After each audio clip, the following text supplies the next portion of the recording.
maternal consciousness, and brings to mind Reclus' idea that Homo sapien is life becoming conscious of itself. So the two big implications. First, I think the maternal relation implies a major ontological shift.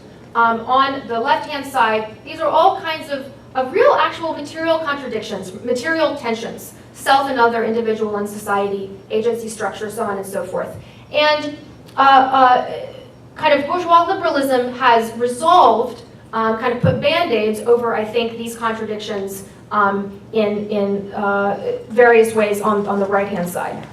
I think that the maternal relation challenges how we have attempted to resolve a lot of these dualisms, which are not just ideological, but actually are, I think, material.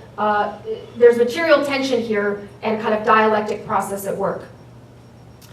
And then more materially, the maternal relation does imply the need for a productive shift, or could imply a means to a productive shift.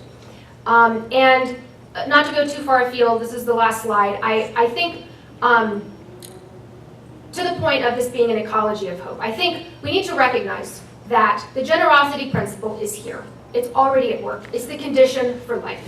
This is hopeful. We are all embedded in the maternal relation.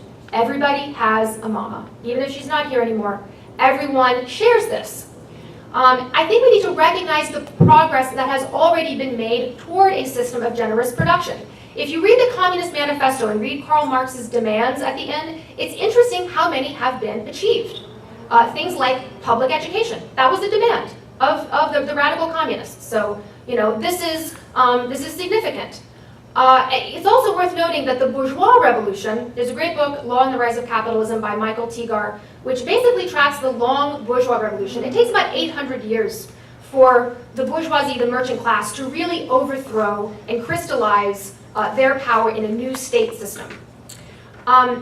So I think we also need to recognize that socialism and capitalism then are kind of a continuum.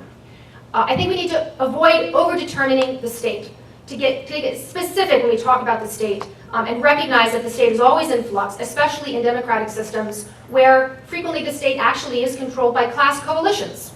It's not simply the bourgeois state anymore. If it was, we would not have public education. I actually am very optimistic about the US constitutional framework, and I think political continuity is of real practical importance right now.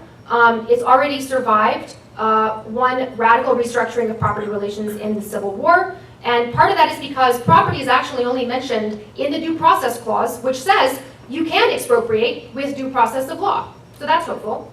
I think, you know, we're in right now a kind of moment where we have a revolutionary opportunity to win the US executive by democratic means, which would enable us to make another great leap forward in terms of establishing a system of generous production via a regime of rest, repairing, and restructuring. A final kind of provocative point is that this is going to take some coercion. And the maternal relation is not incompatible with this, i.e. love can be tough, and it's still love. Okay, that's all. Thank you.